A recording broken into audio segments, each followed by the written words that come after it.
নমস্কার বন্ধুরা, আশা করি আপনারা সকলেই ভালো আছেন এবং সুস্থ আছেন। রাধাকৃষ্ণ চ্যানেলে আপনাদের সকলকে স্বাগত জানাই।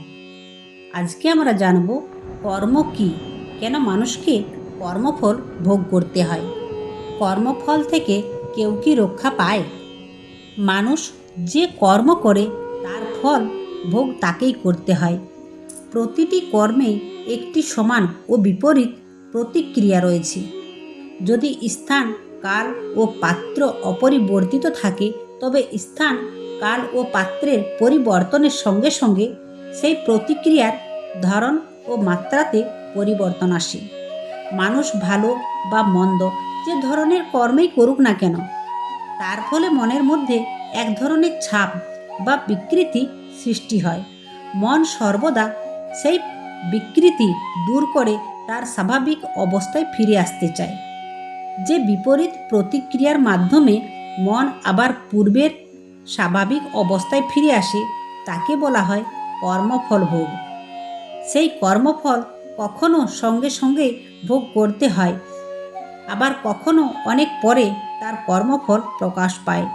যে কর্মের ফল এখনো ভোগ করা হয়নি, সেই অভুক্ত কর্মফলকে বলা হয় সংস্কার। প্রতিটি মুহূর্তে আমাদের কর্মের মাধ্যমে মনে নতুন নতুন সংস্কার সঞ্চিত হয়। কোনো সংস্কার 2-4 দিনের মধ্যে ফল দেয়, কোনোটি 5, 10 বা 20 বছরের পরে প্রকাশ পায়। আবার কিছু সংস্কারের ফল এই জন্মে নয়, পরবর্তী জন্মেও ভোগ করতে হতে পারে, এমন বিশ্বাস ও হিন্দু দর্শনে উল্লেখ রয়েছে।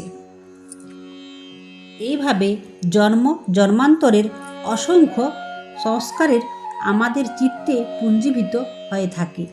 শাস্ত্রীয় মতানুসারে যত দিন পর্যন্ত এই সমস্ত সংস্কারের ভোগ সম্পূর্ণ না হয়, ততদিন পর্যন্ত জীব মুক্তি বা মোক্ষ লাভ করতে পারে না। মানুষের মনে সঞ্চিত সংসারকে শাস্ত্রীয় ব্যাখ্যায় সাধারণত 3 ভাগে ভাগ করা হয়: জন্মগত সংসার, অর্জিত সংসার এবং অর্পিত সংসার। এই 3 ধরনের সংসারের মানুষ চিন্তা, আচরণ ও জীবনযাত্রার উপর গভীর প্রভাব ফেলে। 1. জন্মগত সংসার। এক বা একাধিক পূর্বজন্মের কর্মের ফলে যে সংসার জীবের চিত্তে সঞ্চিত থাকে এবং বর্তমান জন্মে তার সঙ্গে আসে, তাকে জন্মগত সংসার বলা হয়। শাস্ত্রমতে মানুষের কিছু স্বভাব, প্রবণতা, প্রতিভা বা দুর্বলতা জন্ম থেকে দেখা যায়। কেউ খুব অল্প বয়সে ধর্ম ভাবনাপন হয়, কেউ সঙ্গীত বা বিদ্যায় অসাধারণ প্রতিভার পরিচয় দেয়, আবার কারো মধ্যে অকারণ ভয়, রাগ বা আসক্তি লক্ষ্য করা যায়। এই ধরনের স্বভাবকে অনেক আধ্যাত্মিক দর্শনের পূর্ব জন্মের সংস্কারের প্রভাব বলে ব্যাখ্যা করা হয়। 2 নাম্বার, অর্জিত সংসার। বর্তমান জীবনে মানুষ নিজের স্বাধীন ইচ্ছায় যে কর্ম করে, সেই কর্মের মাধ্যমে যে নতুন সংস্কার সৃষ্টি হয়, তাকে অর্জিত সংসার বলে। প্রতিদিনের চিন্তা, কথা ও কাজ আমাদের মনের উপর একটি চাপ ফেলে মানুষ যদি নিয়মিত সৎকর্ম, সত্য বদিত দয়া, ভক্তি ও পরোপকারের অভ্যাস করে, তবে শুভ সংসারে গড়ে ওঠে। আবার মিথ্যা, হিংসা, লোভ, অন্যায় বা অসৎ কাজের মাধ্যমে অশুভ সংসার সৃষ্টি হয়। এই অর্জিত সংসার ভবিষ্যতে মানুষের চরিত্র ও কর্মফলে প্রভাবিত হয়। 3 নাম্বার, আরোপিত সংসার।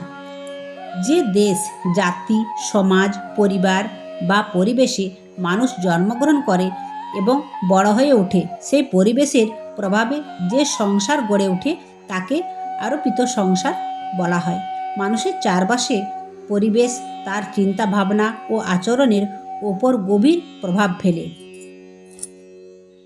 পরিবার, বন্ধু, শিক্ষা, সমাজ এবং সংস্কৃতি মানুষের মনে নানা ধরনের অভ্যাস ও ধারণা তৈরি করে। উদাহরণস্বরূপ, কোনো শিশু যদি এমন একটি পরিবারে বড় হয়, সেখানে প্রতিনিয়ত ঝগড়া, গালাগালি বা অশান্তির পরিবেশ বিরাজ করে, তবে সে বড় হয়ে সেই আচরণ সহজেই শিখে নিতে পারে।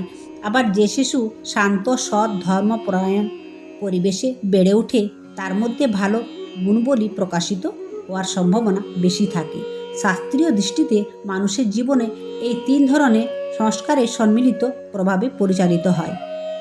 জন্মগত সংসারে পূর্বজন্মের প্রভাব বহন করে অর্জিত সংসার বর্তমানে জীবনের কর্মের মাধ্যমে সৃষ্টি হয় এবং আরোপিত সংসার পরিবার ও সমাজের পরিবেশ থেকে গড়ে ওঠে। তাই সৎ চিন্তা, সৎ সঙ্গ এবং সৎ কর্মের মাধ্যমে শুভ সংসার গড়ে তোলার ওপর শাস্ত্রে বিশেষ গুরুত্ব আরোপ করা হয়েছে। তো বন্ধুরা, আজকের ভিডিওটি এখানে শেষ করলাম। আপনাদের যদি ভালো লেগে থাকে তাহলে লাইক, কমেন্ট আর শেয়ার করতে ভুলবেন না। আর আমার চ্যানেলে যারা নতুন হচ্ছেন তারা চ্যানেলটিকে অবশ্যই সাবস্ক্রাইব করবেন। জয় শ্রীকৃষ্ণ। রাধে রাধে।